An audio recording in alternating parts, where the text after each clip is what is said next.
Bem-vindos ao 6º episódio do Natureza 3750.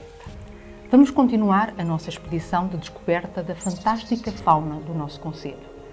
Venha connosco.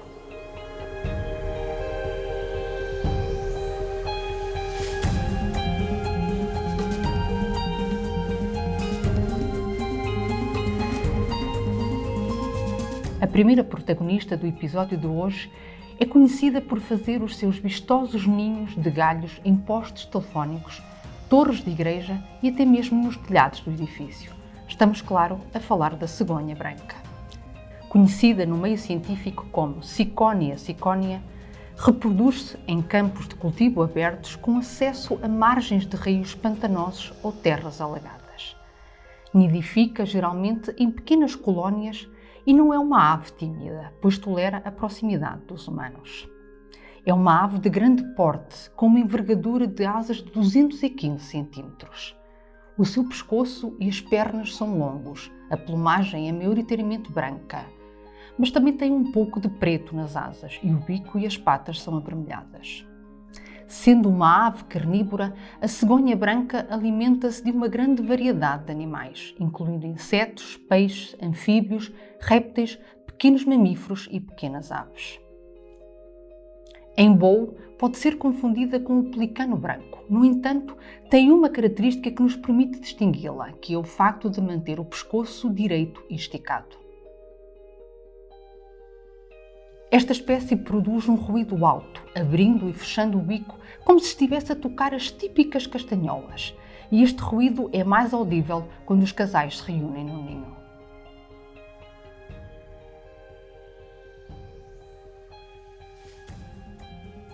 Em cada ano, a fêmea põe uma ninhada de até 4 ovos que eclodem após 33 a 34 dias. Os progenitores fazem turno para incubar os ovos e depois destas eclodirem, ambos alimentam as crias. Estas deixam o ninho entre 58 a 64 dias depois de nascerem. No entanto, continuam a ser alimentadas pelos adultos por mais um período que pode ser de mais 20 dias.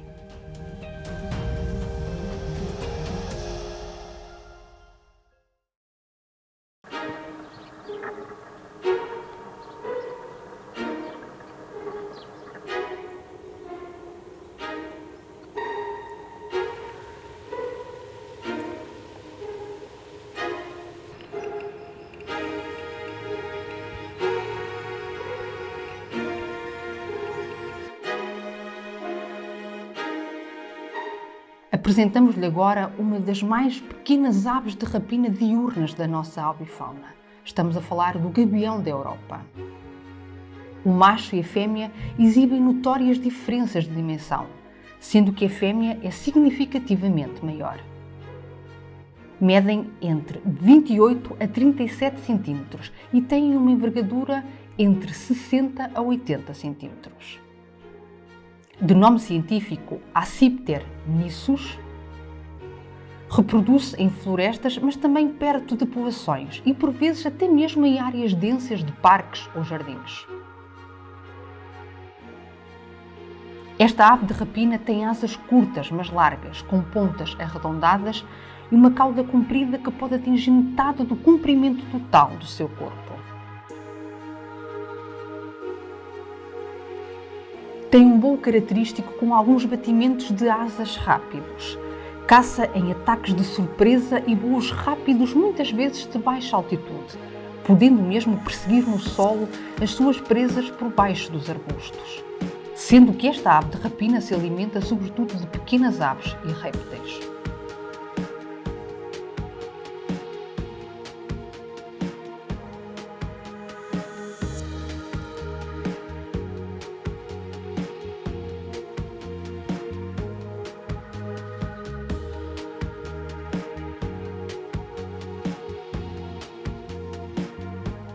A plumagem do nosso próximo protagonista pode deixá-lo boquiaberto pela sua cor garrida. É o bispo de coroa amarela, também conhecido como cardeal tecelão amarelo ou ainda arcebispo. Trata-se, contudo, de uma espécie de origem africana que em Portugal foi introduzida como ave de estimação, mas que atualmente, devido às aves fugidas de cativeiro, nidifica em liberdade em diversos locais do país. E é conhecida no meio científico como Euplectes afer. O amarelo é o tom dominante que abrange a maior parte da cabeça, do dorso e da cauda. As partes inferiores são pretas, o que contrasta com o resto da plumagem. Por seu lado, as fêmeas são mais acastanhadas. Os machos perdem a plumagem vistosa fora da época de nidificação e assemelham-se assim às fêmeas. As primeiras posturas acontecem a partir da primeira quinzena de julho e os juvenis deixam o ninho em meados de agosto. Têm preferência por zonas úmidas, ocorrendo a campos de cultivo de arroz e pântanos com vegetação abundante.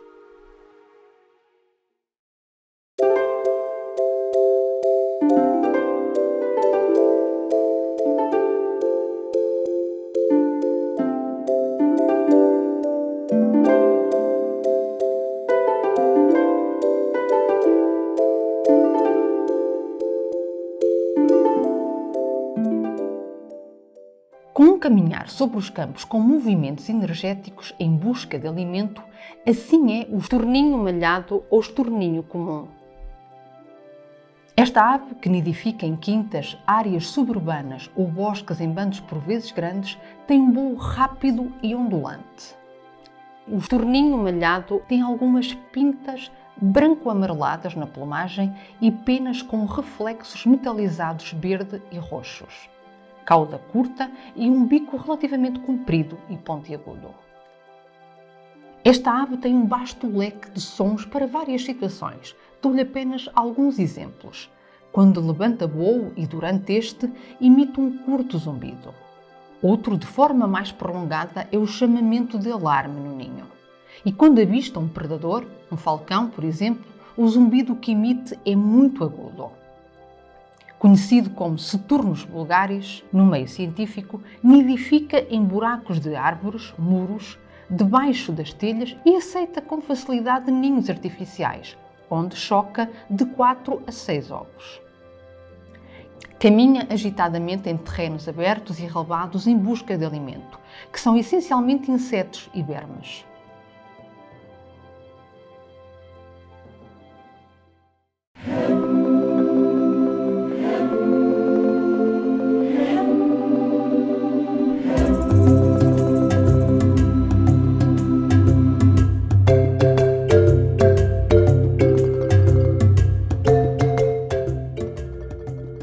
Um dos primeiros sinais de que a primavera está próxima é a chegada da nossa próxima protagonista, a albéola amarela.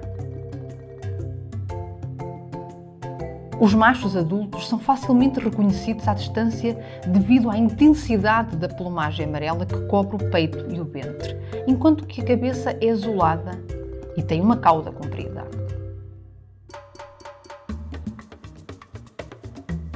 As fêmeas são parecidas, embora com as cores menos vivas. Já os juvenis são mais acastanhados, embora com vestígios de amarelo no ventre.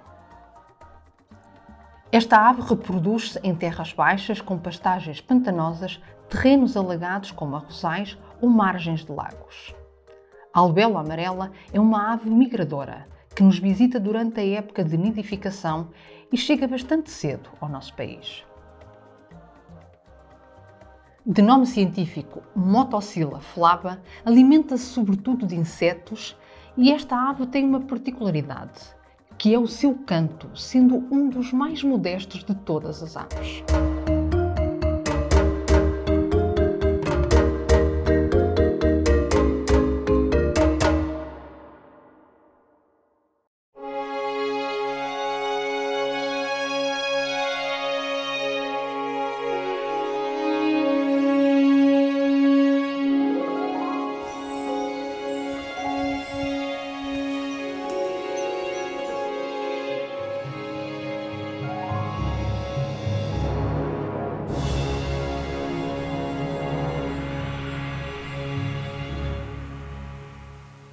Muito parecido com o ave-touro, que já lhe apresentamos no episódio anterior, há quem diga mesmo que até parece uma versão em miniatura dessa espécie, no entanto existem algumas pequenas diferenças.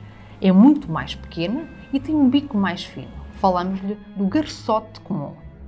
O macho tem uma plumagem preta por cima e bege por baixo. Em voo, destacam-se as duas enormes manchas beges visíveis sobre as partes superiores.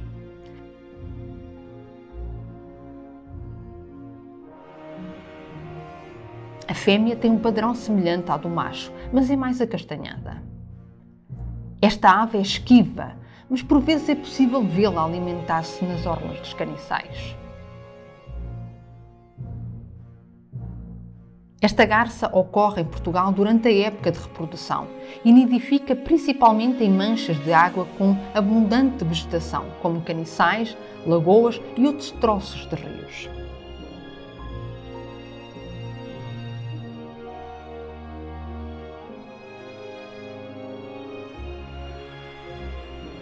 A sua capacidade de pairar no ar enquanto procura as suas presas e o seu dorso malhado faz com que seja facilmente reconhecido. É o peneireiro vulgar. Também conhecido como peneireiro de dorso malhado, enquanto que na comunidade científica como Falco tinunculus.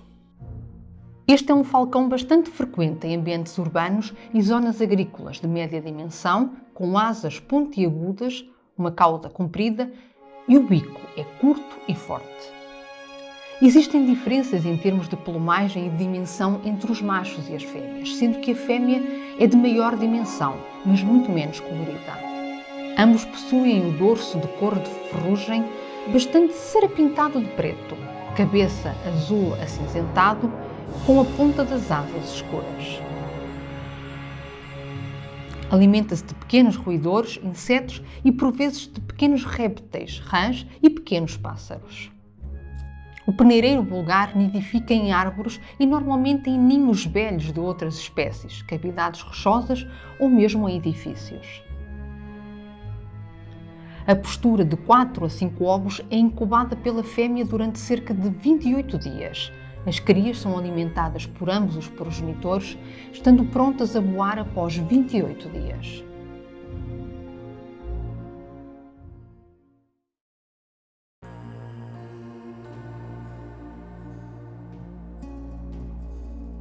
A próxima protagonista pode impressionar os mais sensíveis pelo seu aspecto algo fantasmagórico. Apresento-lhe a coruja das torres. Também conhecida pelos nomes de coruja da Igreja ou coruja católica, enquanto que no meio científico o seu nome é titoalba. Esta coruja de média dimensão é facilmente identificada pela brancura da sua plumagem. Quando está pousada, o que chama a atenção é a sua face branca em forma de coração, que contrasta com as asas cinzentas e alaranjadas, e os olhos são escuros. Mede cerca de 20 a 36 cm de comprimento e tem uma envergadura de cerca de 75 a 110 cm. O seu peso varia de 250 a 700 gramas, sendo as fêmeas geralmente maiores que os machos. Esta espécie pode viver até 10 anos em ambiente selvagem. Esta coruja é sedentária e noturna, só sai para caçar depois do anoitecer. Durante o dia, permanece no seu refúgio. Assim, a melhor hora para observar esta ave de rapina será pelo menos 1 hora depois do pôr do sol. Reproduz-se em terrenos agrícolas com pequenas matas dispersas, jardins e raramente é vista perto de campos. Alimenta-se de ratos, rãs e insetos e nidifica em buracos de árvores, edifícios ou ruínas, preferindo aqueles que têm aberturas ou cavidades.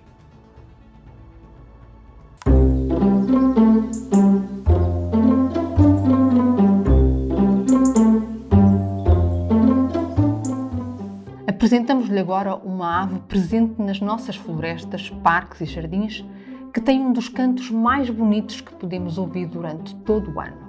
É o pisco de peito ruivo, ou também conhecido simplesmente por pisco, ou ainda por papo ruivo, enquanto que para a comunidade científica é o Erythaculus rubecula.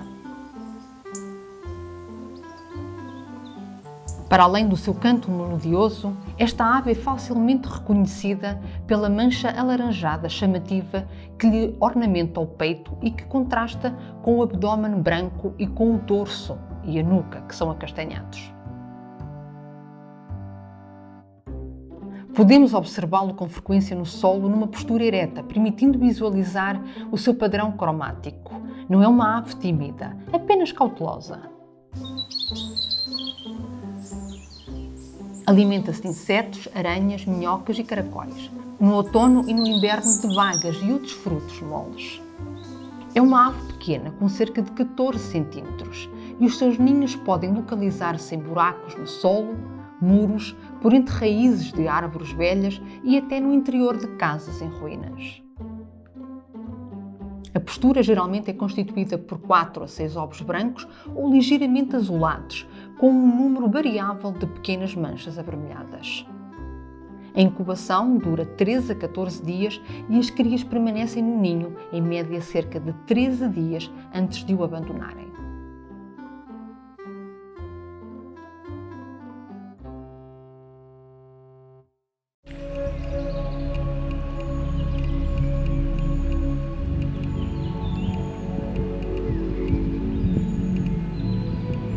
Provavelmente já muitos de nós avistamos o nosso próximo protagonista pousado em pontos estratégicos à noite, à beira da estrada.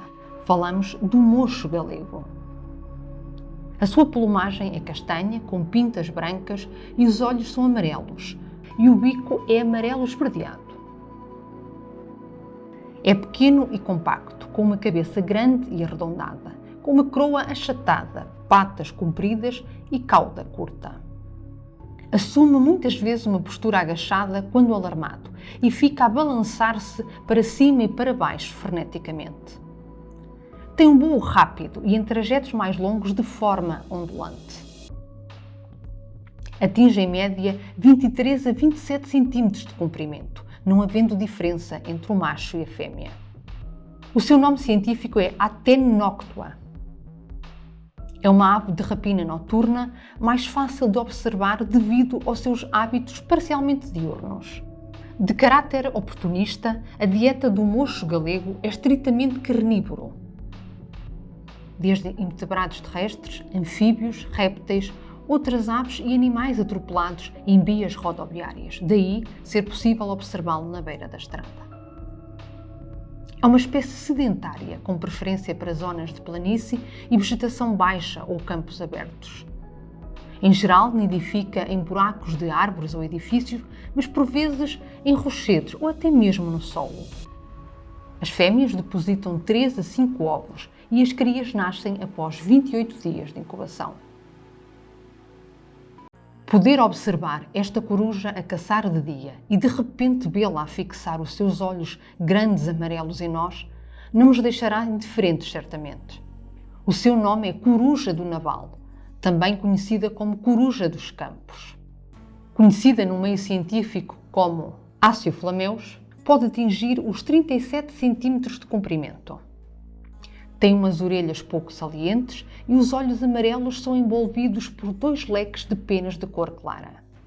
A cabeça e o peito são de um padrão listrado em tons de castanho amarelado. A coruja do naval habita terrenos abertos com vegetação baixa, mas que seja suficiente para lhe dar algum nível de cobertura. Reproduz-se em zonas úmidas, baixas, como planícies pantanosas, e nidifica em cavidades de rochas ou cavidades raspadas no solo, escondido pela vegetação. A postura geralmente é constituída por 4 a 8 ovos, mas excepcionalmente pode mesmo chegar aos 16, e a incubação tem duração de 24 a 29 dias. A sua alimentação é constituída em mais de 90% de pequenos roedores. No entanto, na falta destes, pode também caçar pequenos mamíferos ou aves canoras. É uma ave invernante que pode ser observada no nosso concelho entre outubro e março. A população da coruja do naval tem sofrido um decréscimo drástico ao longo das últimas décadas. Por isso, neste momento, o seu estado de conservação em Portugal está classificado como em perigo.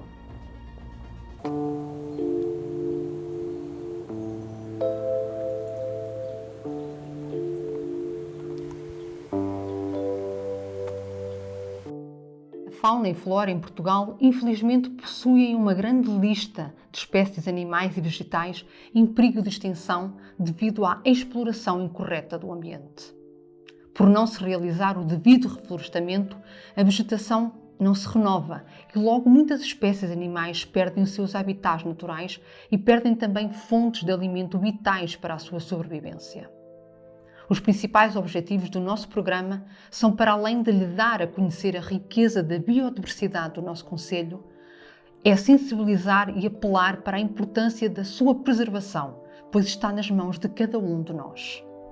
Cuidemos delas para assim ajudar a manter o equilíbrio ecológico. Obrigada e até ao próximo programa.